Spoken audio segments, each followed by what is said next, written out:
موسی علیہ السلام اللہ تا دعا کی یا الہی یا پروردگارا پا جنت کی بکم سڑے زما ملگرے وی ماتے پا دنیا کیوں خایا.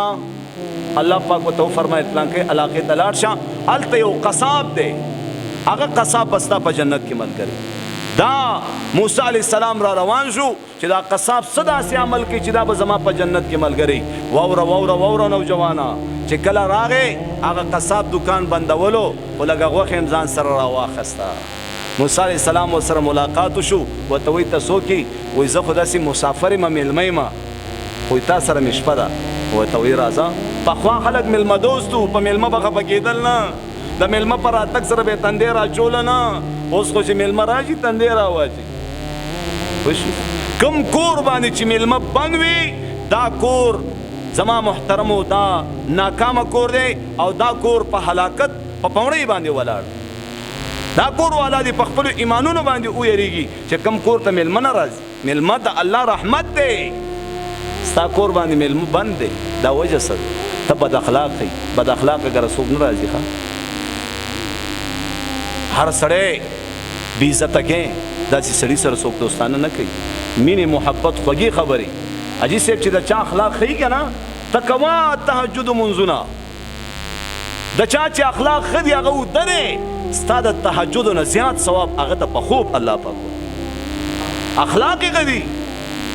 اللہ رسول فرمائی پتاسو کی بہترین ہاگا سوک دی چی دا چا پخپل کور کی دا کور والا اسر اخلاق خی بار قرر سڑے ماشاءاللہ السلام علیکم ارسڑے خدے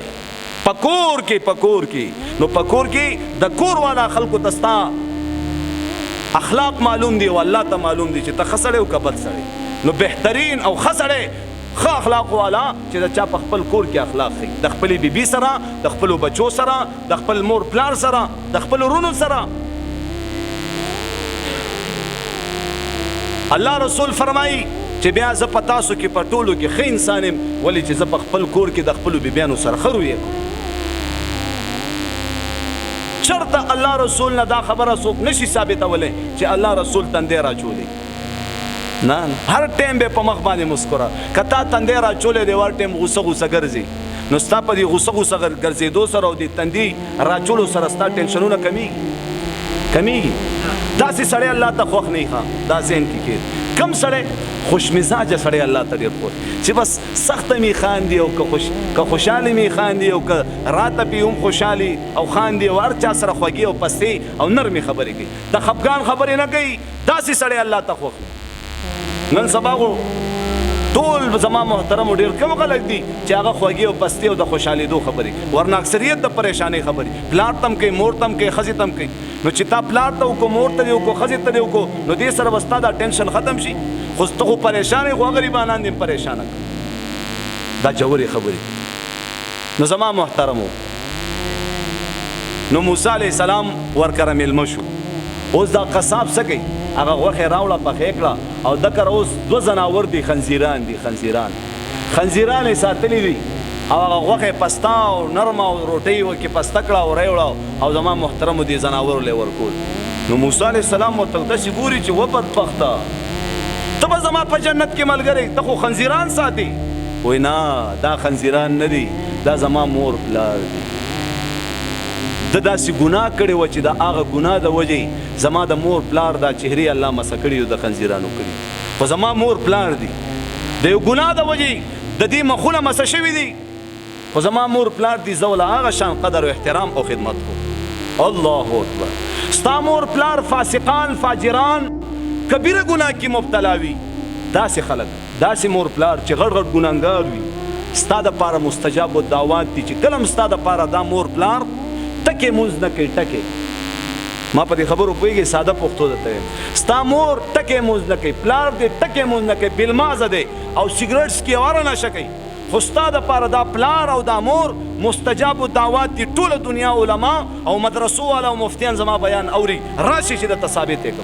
دا مور پلار ساسو دا پارا مستجاب و دعوات دی چی دا مور پلار کلم ستا دا پارا لاس اچت کی لاس اچتولو کی با دا دعا ٹک پٹک اللہ قبل عورت کی بین سبحان اللہ. اری خبر ہو رسید اویس قرنی دا زما محترم دا محمد الرسول اللہ په زمانه کې موجود دی او خلک راځي او د الله پر رسول ایمان راوړي او صحابي جوړیږي او دا د مور په خدمت کې لګېدلی دی. د مور په شکل په منډه منډه راغی، مور نه اجازت واخیستو. مور ورته ویل وایي زویا تا ته پته ده چې زما خو ستا نه بغیر بل څوک نشته، ستا نه بغیر زما بل څوک نشته د خدمت. بچی زر لاړ شه او د الله پر رسول باندې ایمان راوړه. ګورې زر راځئ سارېږم. چې کله دا په منډه باندې راغی جومات ته، مسجد نبوي کې صحابه ناست دي. وایي الله رسول څه شو؟ وایي هغه غزا دپاره بهر ته تللی، جهاد دپاره تللی، پته نه لګي کله به راځي. وایي ښه وبه زما سلام پې وایي او ما ته مې مور ویلی دي چې ډېرې سارېږم زما ستا نه بغیر بل څوک نشته. لاړو او واپس جلدی سره ځان ورسول. بهرحال الله رسول چې کله وفات کېده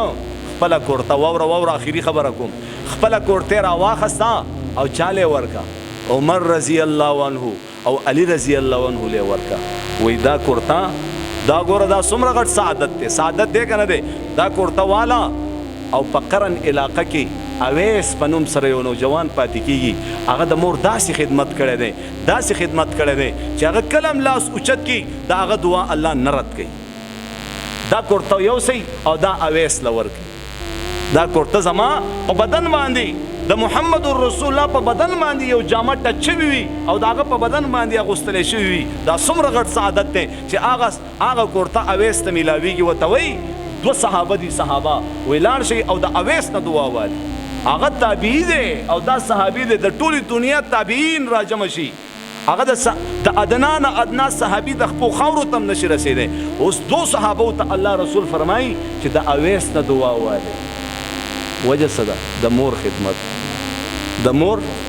خدمت، د مور خدمت. و هغه د مور داسې خدمت کړی دی چې کله هغه لاس اوچت کي د هغې لاسونه الله خالي نه واپس کوي. تاسو د هغې نه دعا وکړئ.